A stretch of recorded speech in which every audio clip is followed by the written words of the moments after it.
Marriage is a journey for a lifetime. Most people pick from feelings, vibes. They pick from people who treat them nicely. But God never designed marriage to be built on feelings. Feelings will come, feelings will go. Feelings are temporary. Don't be saying, oh, we just click, our chemistry just work. Chemistry can be misleading. You don't want to allow your emotions decide who you marry. Marriage is a covenant. You are not just dating. Marriage is not for two people who are just in love. You don't just marry who you want. It's not six-pack that will raise your kids. Is not figure eight that will raise your kids. Your person is not the cutest option. That's not who you pick. Your person is not the most available option. That's not your reason for picking. Your person is not the one who texts you the most. That's not your reason for picking. Your person is not the one who even understands you the most. That's not your reason for picking. Your person is. So now we're in this episode. We've come a long way to get here, to the point where we can now finally tell you the final straw you need in your journey to picking your person. We've dealt with dealing with dysfunction.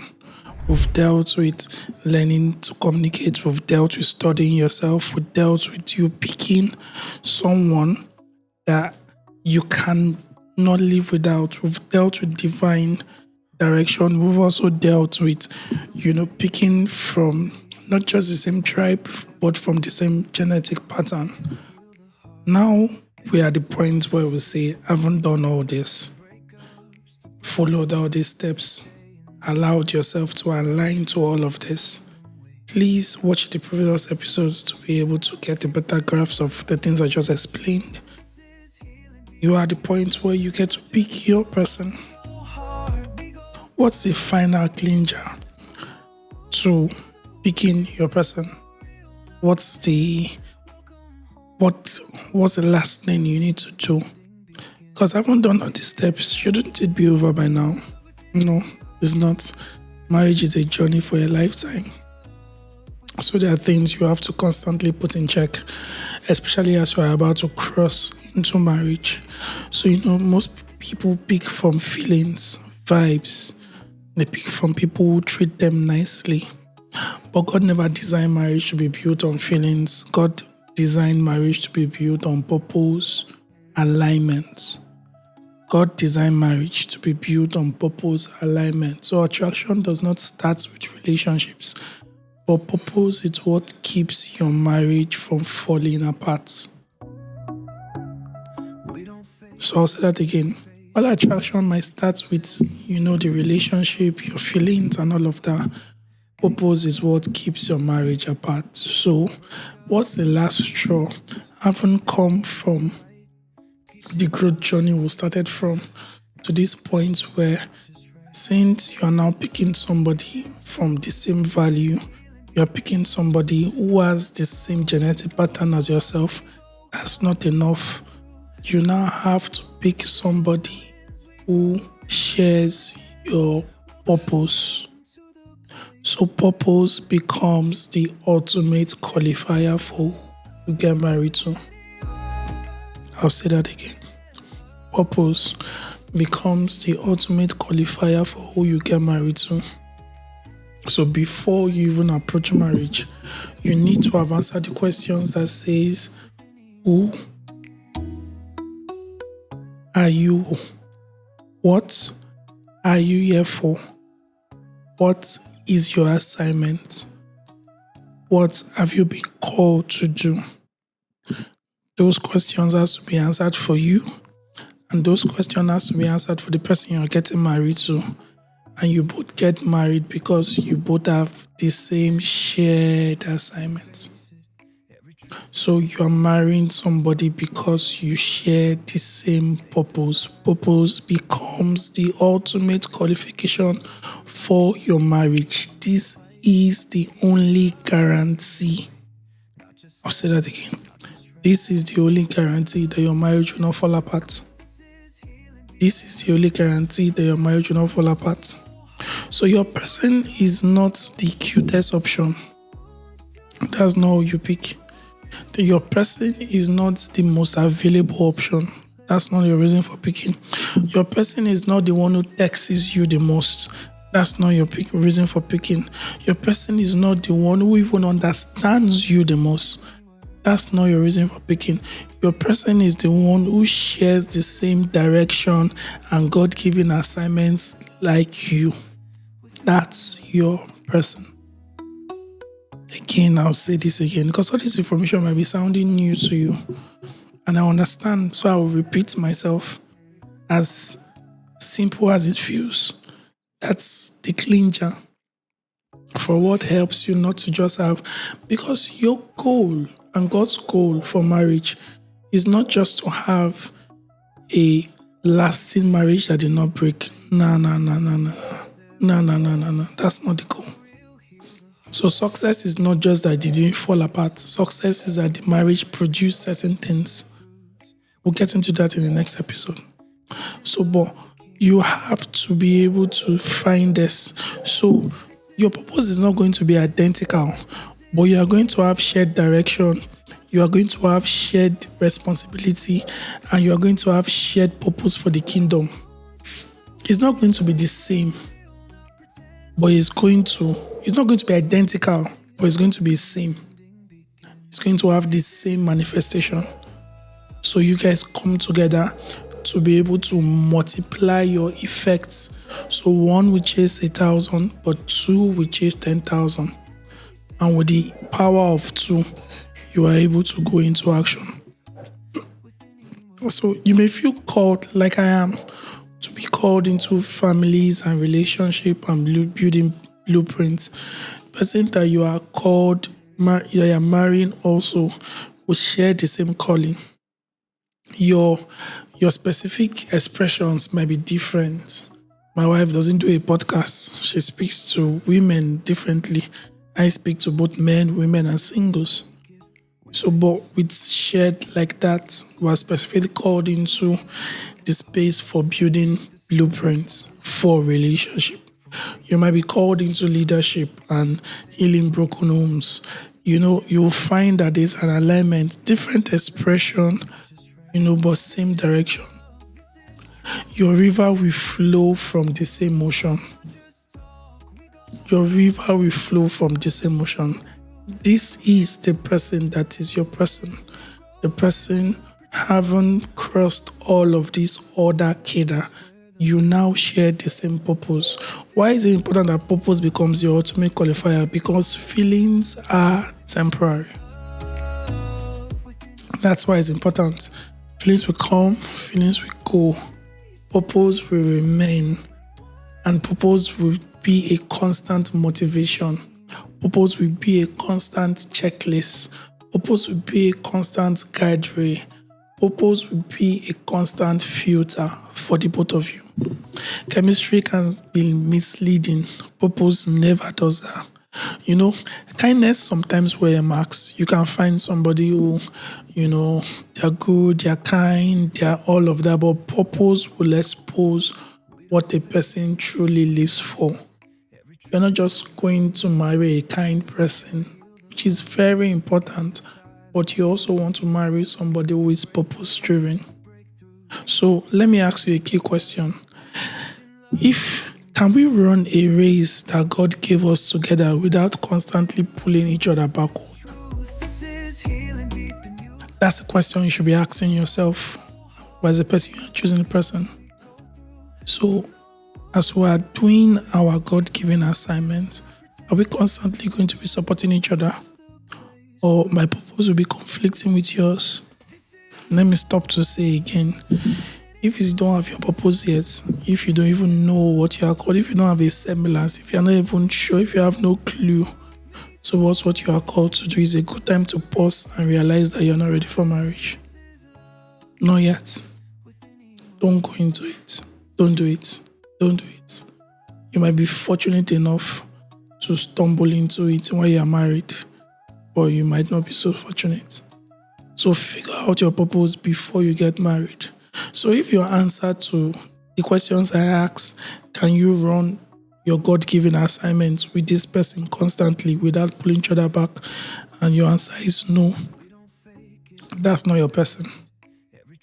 I'm just telling you, that's not your person. No matter how good it feels, that's not your person. So you don't want to allow your emotions decide who you marry.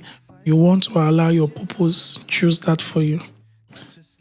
Again, your feelings will come and it will go, but your purpose will remain constant. So you want to have the same values, you want to have the same genetic pattern, but you also want to have the same aligned purpose. That's what you want to have. That's what you want to have. So marriage is not for two people who are just in love. Marriage is for two people who come together to go on a kingdom journey as one. I know some of these things might be sounding new to you, so I'm re-echoing them. Marriage is not for two people who are falling in love. It's for two people who have kingdom assignment. They are now coming together as one. They already have existing kingdom assignment. They are not coming together as one to work on the journey together. That's what it's for. So you want to have the same value for spiritual things. You want to have the same value and biblical standard. You want to honor God's voice above your emotions. You want to have a long-term vision that complement and not compete, and you're able to align this together. Bam, you have found your person. Bam, you are halfway to a successful marriage. 50% of the job is already done just by finding the right person. Just by being able, I mix up, but you're not finding, because the person you are going to get married to is already around you. You just need to recognize the person.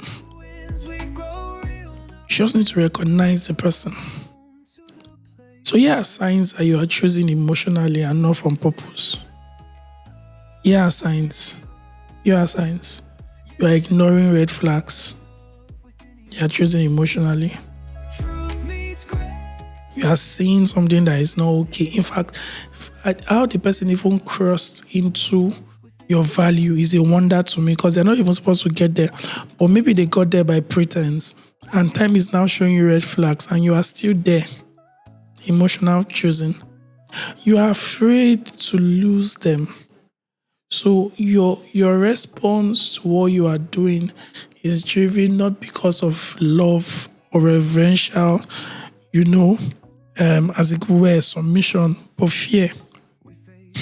You keep hoping that they will change. So you keep hoping that they will change. You are trying to fix them spiritually. You are making emotional decisions. You avoid asking hard future-based questions. You are making emotional decisions. You reduce your standard to just keep them. You are definitely making a terrible emotional decision. So here's how you choose by purpose. Your purpose will make you calm and not desperate. Because the truth about it is, if you're already on a journey to purpose, you already know what it tastes like to follow God. So you're already going there. You're already halfway towards the mark. So there is no rush. What are you rushing for? You already understand that you are going to eat your future. You already know that you are going to make. You already seen because as you're on your journey to purpose, God's track is already clear for you. So you choose with calmness. You see your shared future, not just your present feeling. It helps you choose. You both love God in action and you both love God in words. You can see it. You agree on your lifestyle, you agree on your values, you agree on your convictions.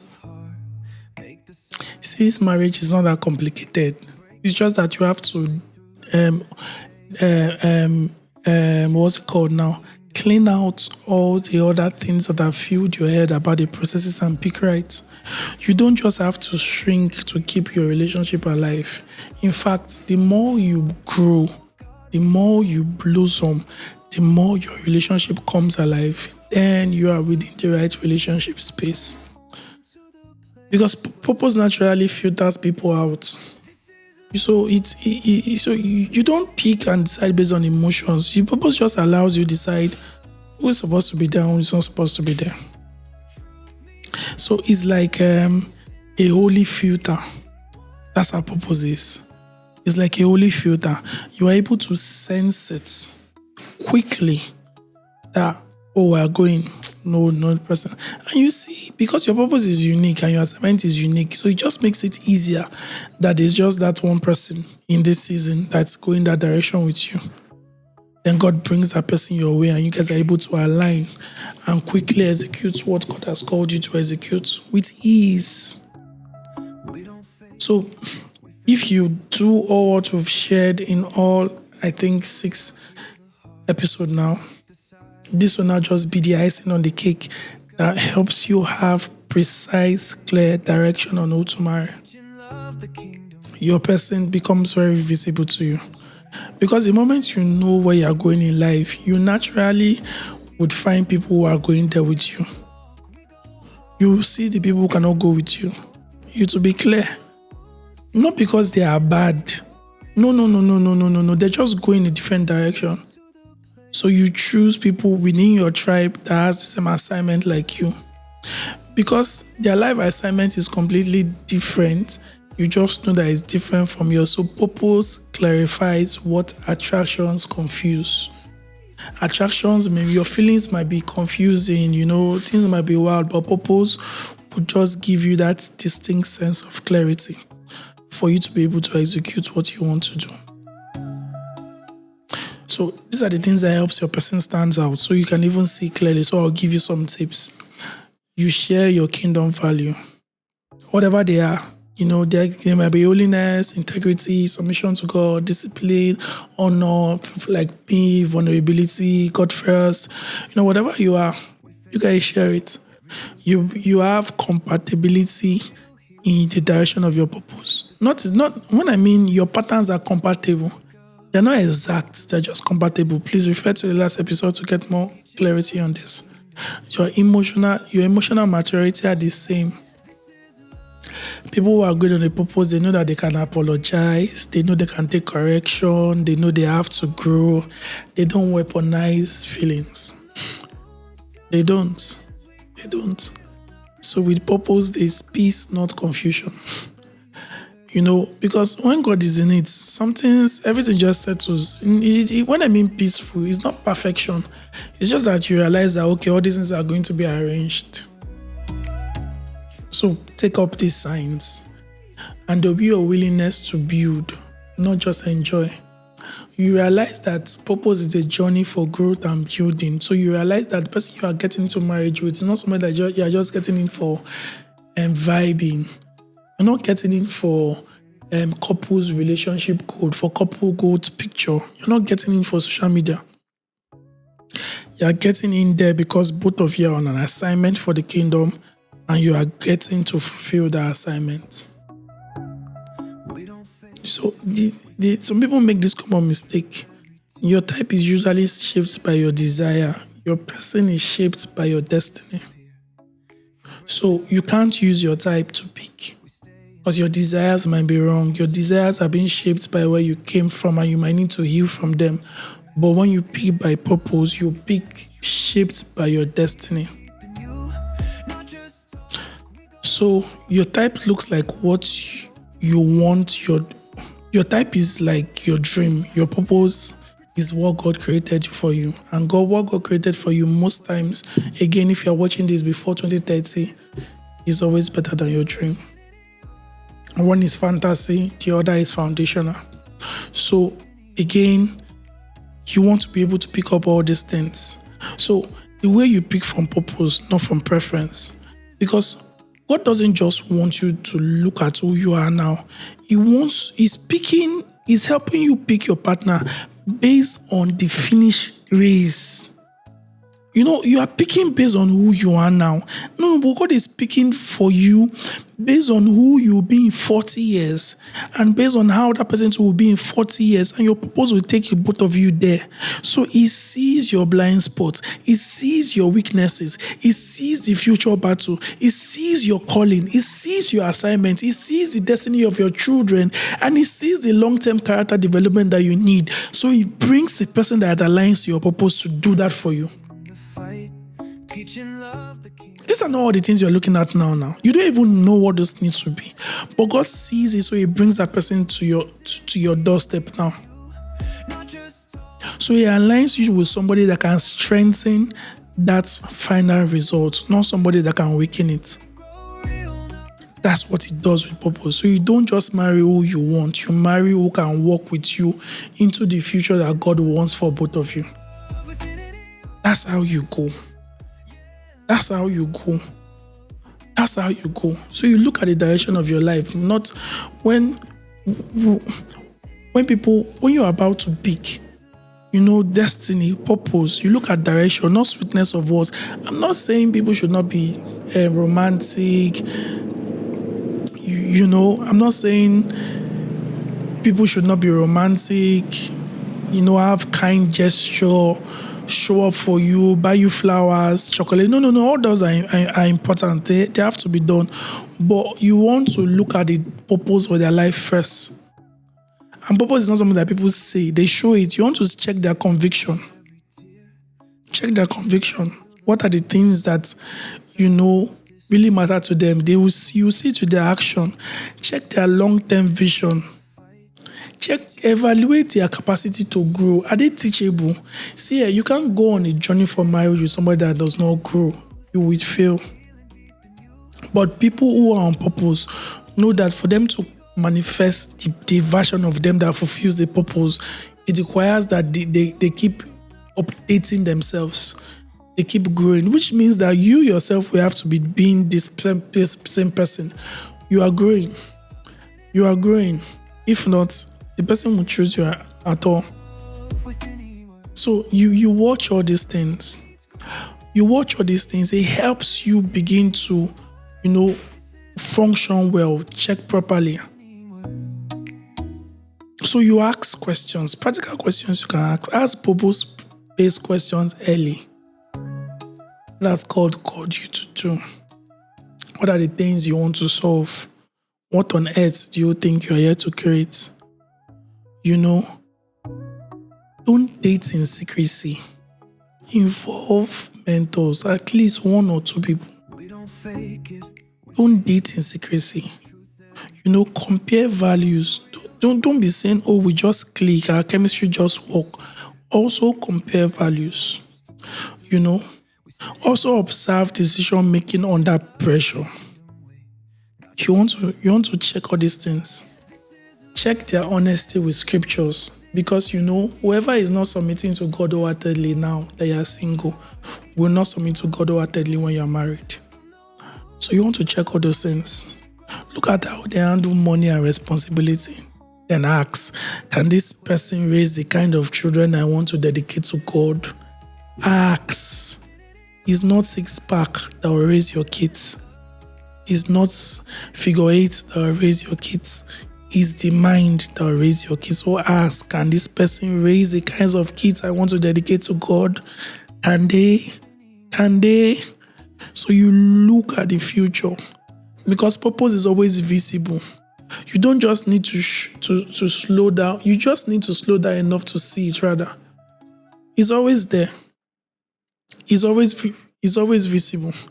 If you're already married and by chance you are listening to it, this is the time for you to realize that, marriage is a covenant. You are not just dating.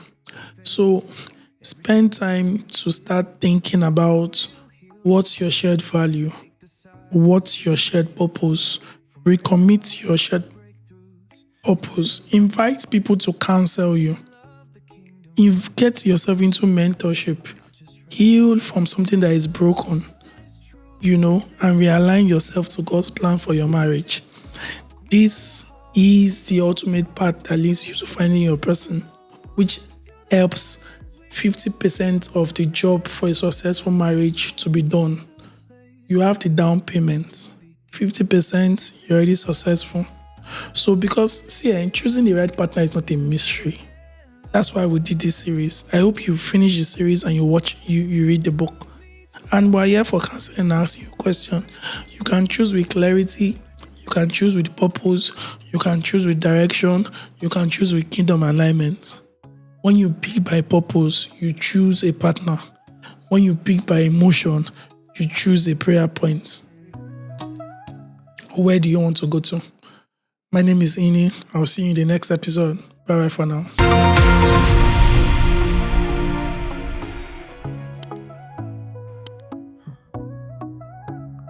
We don't fake it, we face it. Every truth, every tear. Talk the real, heal the heart.